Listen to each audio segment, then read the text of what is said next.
Hello, folks. Welcome to Kudlow. I'm Larry Kudlow. So, as a longtime confirmed congenital optimist when it comes to America, I hate bad news. Of any kind, really, but especially bad economic news. Now, to be sure, we've always suffered through these cyclical recessions.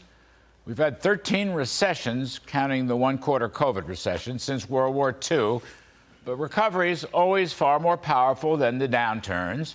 And actually, over long 50-year periods, our free enterprise economy has almost always maintained a 3.5% yearly growth rate, even after inflation, though I confess in the last 20 years, this has not exactly been the case.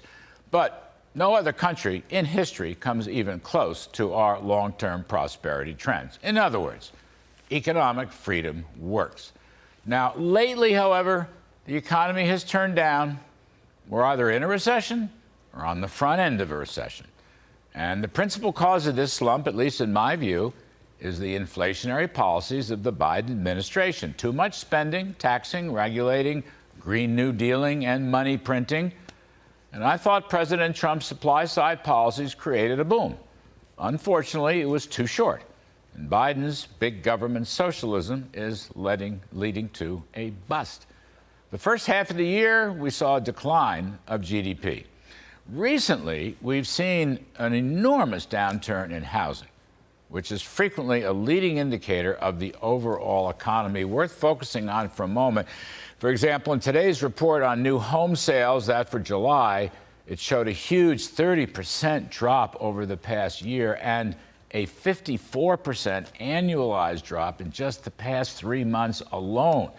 Last week, existing home sales similarly collapsed, this time by 20% over the year and 46% over the 3 months. And before that, July's single-family housing starts, well, they fell 19% on the year and 43% over the past 3 months on an annual basis. I hate to bore you with numbers, but this is not good. One more stat worth thinking about, the rise in weekly jobless claims, which have increased over 80,000 in the past 7 weeks. Now, that is often a leading indicator of monthly employment reports. And then you could look at the headlines, like layoffs are in the works at half of all the companies, that according to a PricewaterhouseCoopers survey, half the companies' layoffs. Or number of Americans who are suffering hits all-time high, that according to a Gallup poll. Or Ford says it's cutting about 3,000 white-collar jobs. And here's maybe my favorite. Wall Street CEOs warn recession is likely, even as their own economists waffle. Plus, another one, front page of the Journal today, the IPO market faces its worst year in more than 2 decades. And then you always get some goofy stuff, like this little left-wing Soviet council inside of Apple that they don't want to return to the office because it would make Apple's workforce, and I'm going to quote here, younger, whiter, and more male-dominated. Really? Layoffs are on the way and you all don't want to go to work? Do I have that story right? Now, better, believe it or not, Facebook Meta CEO Mark Zuckerberg, anticipating what he calls what might be one of the worst downturns that we've seen in recent history, well, he told a group that, quote, realistically, there are probably a bunch of people at the company who shouldn't be there, period, end quote. And then you may recall Elon Musk telling Twitter workers that if they didn't like his free speech policies, why, they could look for work elsewhere.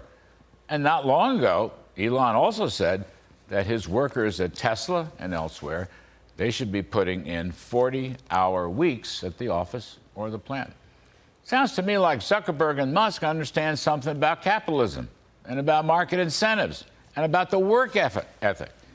Sounds to me like that little Soviet-style group at Apple, they want to bring down our market system, and they have no work ethic. My thought, we're in for some temporarily tough times. There's going to be more belt tightening. But you know what? America is a great and resilient country.